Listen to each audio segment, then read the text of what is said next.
Welcome everyone to Chessman's TV, episode 222. We are back after a failure of a previous episode. Internet, it looks like it's working great, so I'm glad to say we're actually having an episode today. It is March 8th, 2016. Time flies like an arrow moving forward. Today we're doing something new and interesting. You know the new opening explorer on lichess.org that allows you to explore openings? Well, I thought to myself, I thought that would be pretty cool to use with some variant like Antichess, where if you know the opening, you win instantly. So we're going to do that today. Here we are on lichess.org, and my by the way, I moved this down for the Chess Cup 3 that was several weeks ago, and I never fixed it. So let's fix that right now. Looks not right. Of course, I fixed this stuff on stream, right? Just before I went live, I was doing my hair on stream because the camera is a very convenient mirror. Anyway, play, tools, analysis board. No, board editor, no. Import game, no. Analysis board, yes, this is what I want to do. So down here behind my face, as you see right here, is this opening explorer button. So you click on that and you say, wait a minute, I forgot to change to Antichess. So you do that over here, Antichess. Then you can see all the most popular Antichess moves and who wins with each move. So you can see that Knight H3 is a very major winning move. Now, Knight H3 is actually a losing Antichess move, but that's only if you know everything. And no one knows everything, only computers. So you can see we're actually seeing a lot of white wins with that move. But E3 is the most common move. So we're gonna pick C4. We should play E3. That's the most common. So let's get back here. We're gonna take some Antichess. I didn't choose Antichess. Come on, I'm going quickly because I love you guys and I don't want you to waste your time. E3. B5 is most common. Oh, that's interesting, but black usually loses with B5. E6, less common. You know what? I'm going to change what button. What do I click this gear here? I don't want to see. Oh, this is reasonable. I think I need to see faster. There we go. That changes everything. I included bullet games now. Blitz games, that is. So B5, very common. But black does better with E6. That's interesting. I play E6. So our opponents played B3, so we'll have to look this up after the game. I'm going to try B5. Anti-chess is a chess variant where if you capture all of your opponent's pieces, you lose instantly. It's awesome. So it's also a forced capture game, so you have no choice but to capture that pawn. Here, he's going to have to take this, and I'm going to have no choice about it. So I think my move is going to be this one, actually. I'll let him take my knight instead. The reason is rooks are really useful in anti-chess. You want them because they kind of give you control. So I've protected my rook while absorbing his into the void. If you're a StarCraft player, you might get that reference. The Kala is still connected to my rook. I think I'm going to play G5 here. It's back to like I can do anything, and it's a little bit discombobulating to have so many options. So I'm just going to go ahead and try this. See what happens. Very soon we're going to have a forced sequence. Here it is again. Oh, this is fascinating. So I'm going to do the same thing again, just consume both of his rooks. I think this is good for me. And you can tell because my rating's 1998 and his is only 1942. So he's really way down in the past. That was the start of the Second World War. It's not likely that that's going to be working well for him. You could just look at these numbers to tell who's winning, by the way. Whoever has the bigger number is winning. It's pretty reliable. So here, the simple moves to capture the bishop, but I can also go on a capturing race. I think I'm just going to capture the bishop. So this is the kind of position I like. I have two rooks and he has none. So, well, I think I'll take his queen now. Yeah. It's very tempting to capture here, but I think I'll just take his queen. So what happens next? So it's rooks against knights. This has got to be good for me. So I'm just going to push. What do I do? If I push this one, he can throw away his things pretty severely. If I push this one, he can throw away his things pretty well also. If I push here, push, he can also throw away his things. If I push here, okay, so I'm not going to move anything. My plan is to stay put. This is the plan. Oh, I've got something in the chat here. It says... it's a game of chess. It's fascinating. Oh, it's a game of chess. Game of chess has been sent to me. I'm really fascinated by that. I'm actually going to move up with my king, I think. If he pushes his pawn, I take that, and then I'll end up capturing nearly everything, so maybe that's not a good idea. Okay, I'll go here. It's very dubious. I'm waiting for him. There's a 2-second increment, so don't worry about my time here just yet. This is, something's going to happen. If he plays knight c4, then I have a5, throwing away my pawn. He has to take, then he has to take this one when I push here.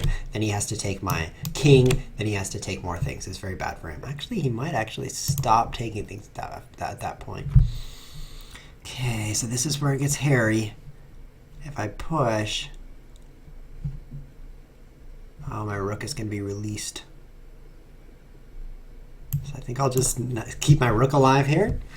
Running a bit low on time. Let's pre-move this capture. If it's legal, it will be played instantly. If it's not legal, it will be ignored. So this is pretty safe here. I'll take with the pawn. And I still like my position with my 2 rooks. I think these rooks are going to come in handy. Remains to be seen if that's true, but it just feels right to me.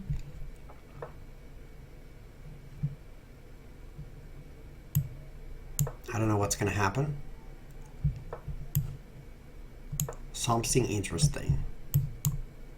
Interesting game. I'll pre-move this capture. I like to throw these pawn pre-moves out because they're harmless. If there's nothing here to take, nothing happens. So there's absolutely no downside. But if he does move into this square with his king, I know that's my only legal move, so I'll just snap in the air while my pawn is moving itself. It's a time saver. It allows you to do more snapping in less time. Now I'm going to play here. I got to keep my rooks out of the way. But now I'm threatening c5, now that that pawn is not so guarded. So let's see what he does. I think I can play this. Oh, this is so silly. I want to win. And that will require more brains. Running low on time. This is tricky. Okay, so let's play quickly so that we can come up with a winning move. Okay, I'm not afraid yet, because I don't think it's going to be easy for him to lose his pawns. I'll just go ahead and push this next. And you're dead. You lose that. You lose that.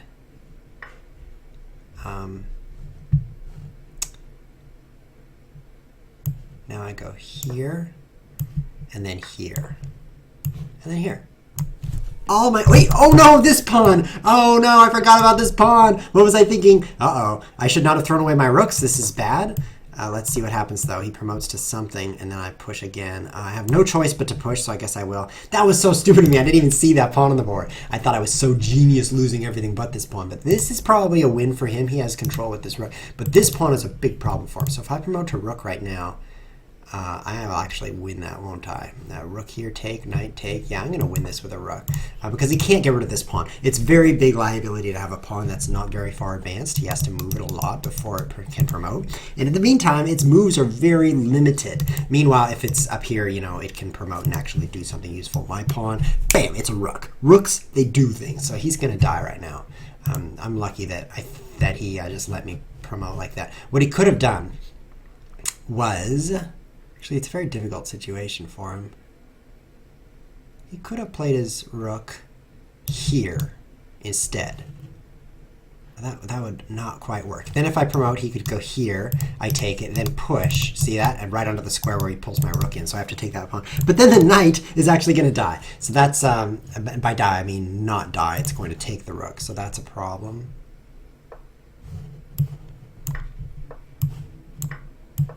Now you take me. Oof, that was close, so I lost all my pieces and I win. Thank you, Antichess. Losing is winning in Antichess. So I can't wait to take a look at this opening explorer and see just how this game might have gone. The first move was b3, so we need to go back here and play b3. This is a very uncommon move. I want to just take a look how uncommon it is. It's not even in this top list. It's way off the chart. It's not even on the chart. So now after b3, back. b3. Oh, there it is. It's the third most popular move. I'm just totally lying to you, but I don't care because that's the way people are on the internet. So b6 and b5 are the most popular, and I played b5. So I didn't get too far off the mark. b6 is slightly more advantageous for black, though. And you can see e6 and c5 actually are more win rates for black than the other moves. And if you look at quantities here, this is interesting to take a look at this here. 2,000 versus 1,500, 1,500, 1,200. So these are actually kind of similar. So let's go a little bit deeper in the game and see exactly what happened here, is to see if that's in the opening book. So we've got this move. Then a4 is second most popular after g3. Then, of course, I always take. There's 400 games that went like this and 200 games that were captured this way. But you can see when the rook takes, black did better. And when the pawn took, white did better. So that was a mistake for him based on the statistics. Knight a6 is the most popular move, which is exactly what I played. So I'm a genius according to this. Forced capture, and now e3. Now look at all the blackness here. Black wins, black wins, black wins, black wins. Now you can see e3 is by far the most popular move. 200 games went e3, and then 8 went knight a3. So this is a useful opening book to actually say what is never played. But black does well in all those other attempts also. So e3, bishop takes f1 is forced, king takes, and now I have tons of moves. But look at all the black. h5 is most popular. That's interesting. But e5 is winning 82% of the time. That's really interesting. So my conclusion, what I've learned from this is I'm awesome because I basically played a popular line that usually wins. And that's the goal in chess. You might think that the goal is to like get smarter or like beat your opponent, but you're right, it's to beat your opponent. Winning lines, that's the objective. So when you study chess openings, if you're like, well, this is usually bad for me, but I know it really well, so I think I'll play it. You're missing the point. The reason I'm filling up the whole screen right now is because no one wants to play. So which one is mine? This is my upside down king right now. Did I make this really restrictive? No, anyone 1500 and up can play this game. So let me just take up the whole screen. You know what I like to do at moments like this with myself? I like to do this because then I'm really taking up the whole screen. But there's not much else to do here. No. Come on, some anti-chess. Come on, let's play some anti-chess. Let's play some faster anti-chess. Let's create a game that's only 1 minute per side. Because I spent most of that game blah talking as opposed to actually playing. I wish I could put out multiple challenges because I could just put upside down kings across this entire line. This is the rating line here, like 2000 because I'm about 2000. And I could just put, well, I guess I would just want them over here. Who would put sleeping chess mode over here? I'd put everything in this area. So, but I would put so many yellow kings right there, you would die of king-itis. It'd be great. Hello, where can I buy your shirt? I've been asked. And I've also received a challenge from Margot. All right, let's do this. I'm going to play e3. See how this goes. This is an anti-chess game. d5 is a big mistake. I think I have an instant win here. But I'm not sure how, and I'm going to play slightly briskly, so let's just throw this away. And then let's throw this away. Oh, let's play here. This looks pretty good. Bishop has to take. Where can I buy your shirt? Asks someone. It's a great question. You want to know why it's so great? Nope, don't take with that. Then I'd have to follow up there. I think I'll take with this. Seems fair.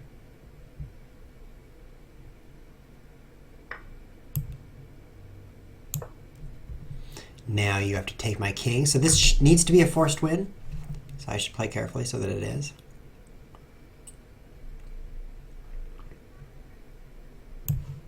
I play here and then here. Check it out. Genius Wiz today finds the winning line. He's forced to take c2. This is a forced capture game. For those of you just tuning in, you must take a piece if you can. If you have multiple captures, then you've got a choice. So I'm trying to give him exactly one capture at all times so that he never has a choice. It's a lot easier to look into the future when there's only one possibility. Much easier. So now he's taking this, and he's going to be taking these two. Meanwhile, I will win.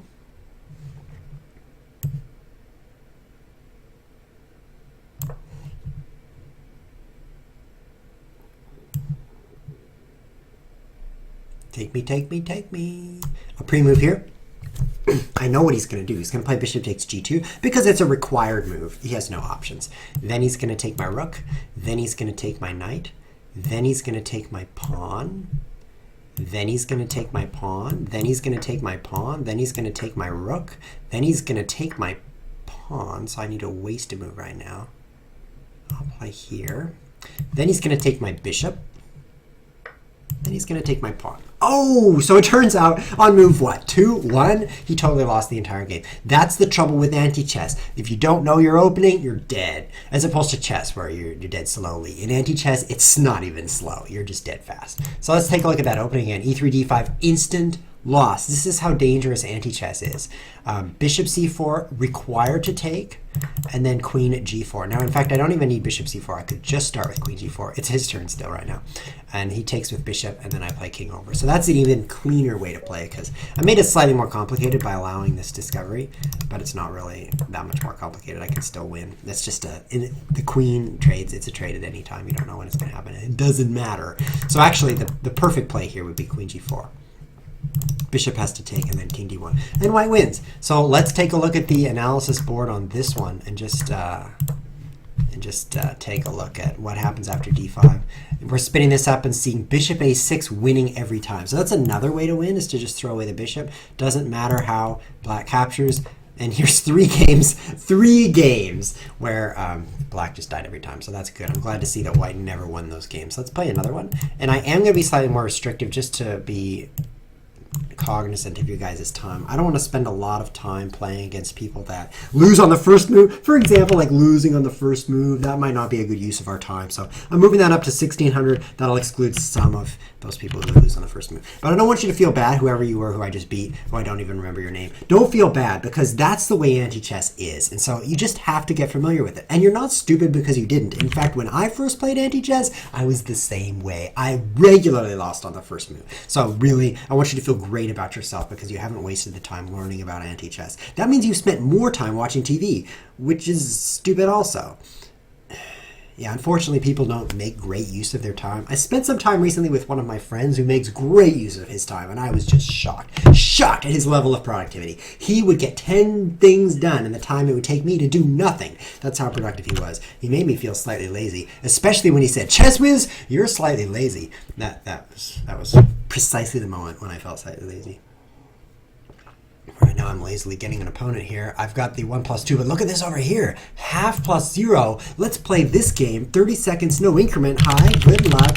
And let's send him the Twitch link so that he can watch himself lose. He can't actually watch because it's going to be way too fast for that. 30 seconds with no increment is not a lot of time, so I got to be ready for b5 here.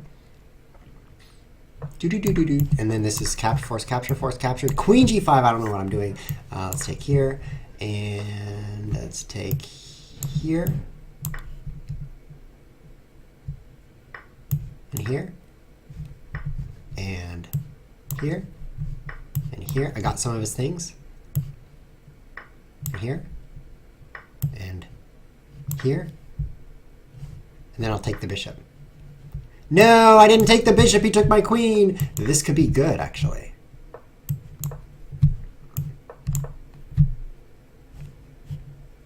This could be quite good. I have a rook, and he has no rook. Take that. Yeah, this is an easy win for me. Just have to be smart. Lose the king.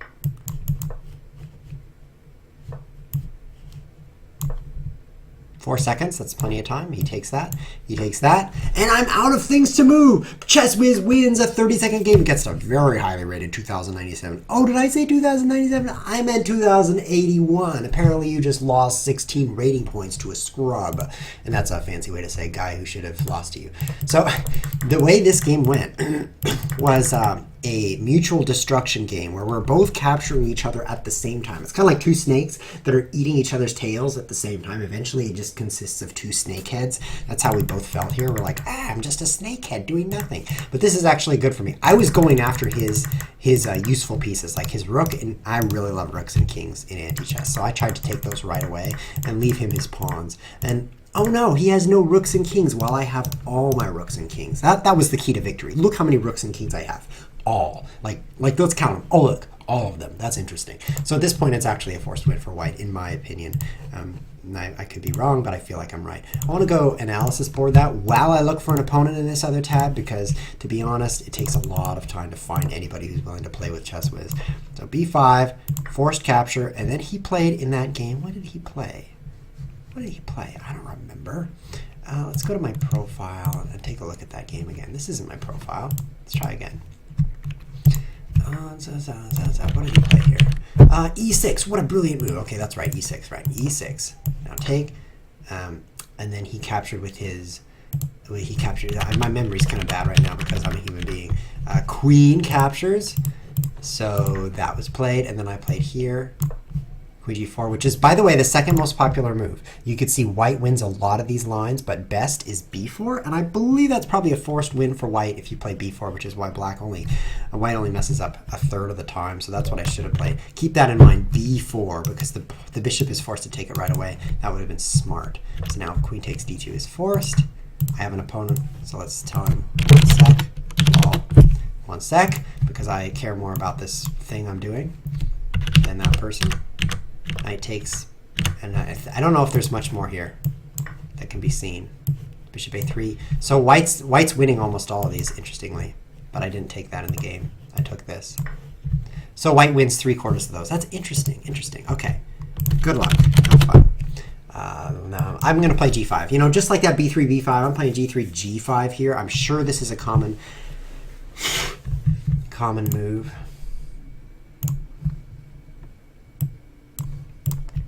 I'm sure it's going to be in the opening book. Okay, you can lose by winning. We'll give those pieces away. And then I'll play here. I think it's pretty safe to send your bishops out like this. And this is why he feels confident doing this.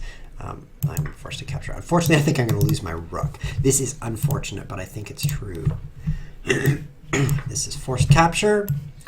And my plan is to capture his rook as well. I love rooks, guys. I just love them. So I don't want to lose my rook. But apparently, I've lost my rook. It wasn't even close.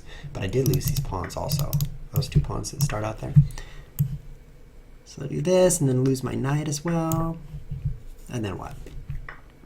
So I haven't moved anything here yet. Whoa, what just happened? I'm trying to do this. And this. Yeah, look at that excellent rectangle. Spending my time drawing rectangles while my clock runs out, but it's a nice rectangle. So it's time to move one of these things. I'll play here. Nope, don't want the bishop to move here. That would be too much power for the bishop. Let's try here. That seems reasonable and safe. Capture this way. Yeah, rooks are so useful because they have just the right amount of power. Queens, they have so much power that they capture everything. Now, kings and rooks, they have just the right amount. Knights and bishops, they don't have enough power to control what's going on. But did I mention that rooks have just enough? Oh yeah, I did. I don't know what to do here. This is dubious. I think this is safe. I think there's nothing he can take with king. There's nothing he can throw away on these squares that's not guarded. Because he's got this protection and this protection protecting him. So, lost my bishop. Oh no, my bishop.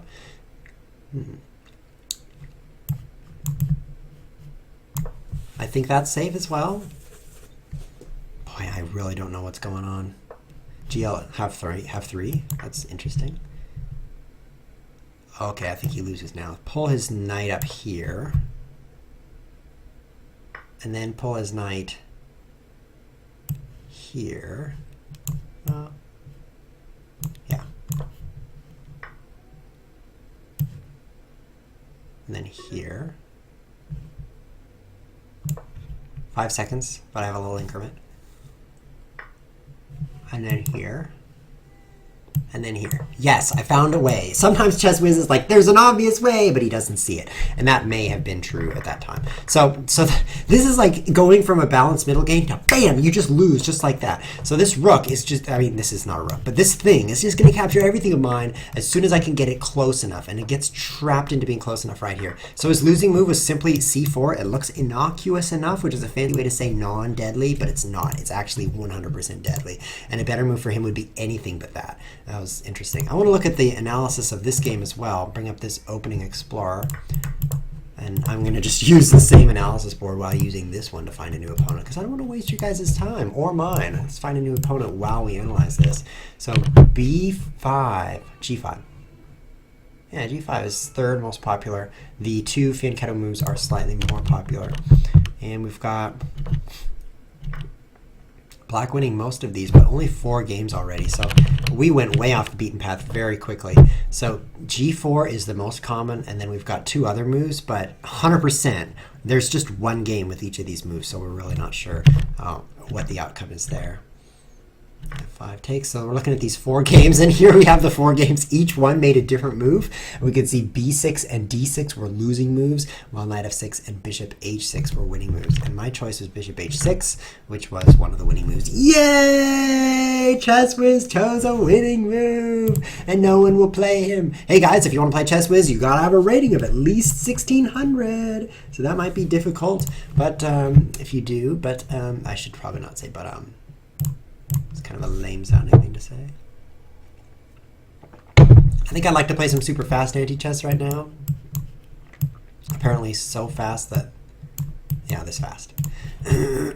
I liked that one game where I beat that 2100, so let's play some more of that time control. Oh, let's see if I have a trophy. Let's go take a look. No trophy. Anti-chess trophy. Rank 228. Oh no, I need to top 100 for a trophy. Ah, that's 228. It's not very close to 100. I should do some more winning. Can't win if I don't play. This is where you come in, because apparently I have no opponents right now. All I can do is drink from this urine-colored vase. And for this, I blame you. I like to call this my kidney water, for obvious reasons. There's a part of your body that carries the kidney water. It doesn't look quite like this, but it's somewhat similar. This is good. It's called the urethra.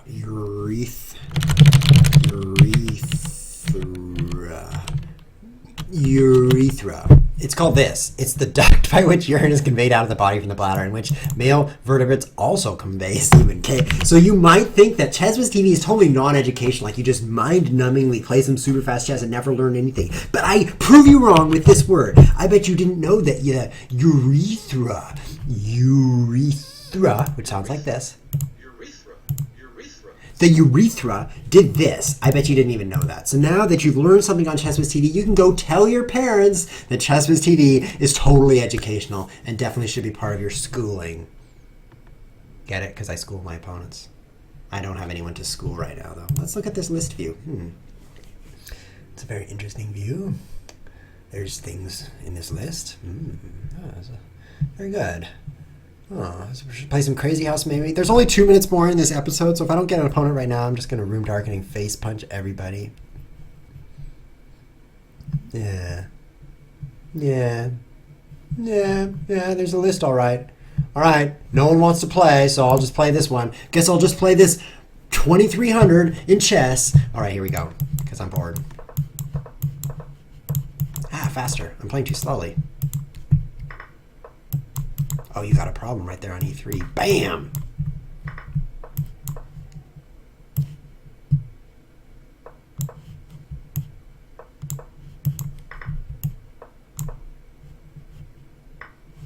Oh, lucky that was guarded.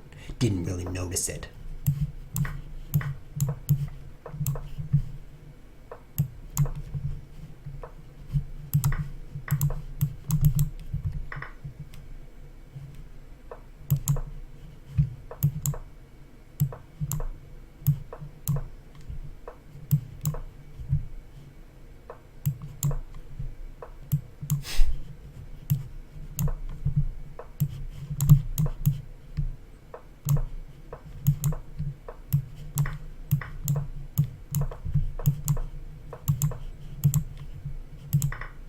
Whew, that was lucky too.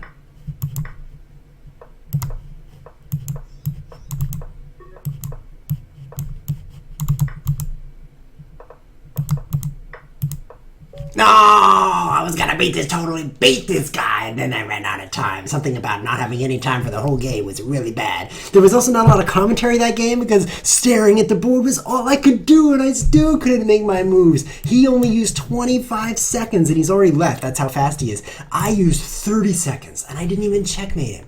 Oh, but look at this. Look at this e-pawn. It's so nice. Look at this position right here. He's like no e-pawns right now. It's like, oh no, where's my e-pawns? Oh no, they traveled out my urethra. Now I lose. So I totally just win this game, but I didn't play fast enough. Guys, I didn't play fast enough. That's too bad. This ending just took way too long. It's like, okay, we're in the ending. Guess I should move the same piece 50 times. That'll improve my position. Here I'm doing okay. And then here I'm doing the same okay. It's like 20 moves later, doing the same. Making some progress would have been good. This has been ChessWhiz TV.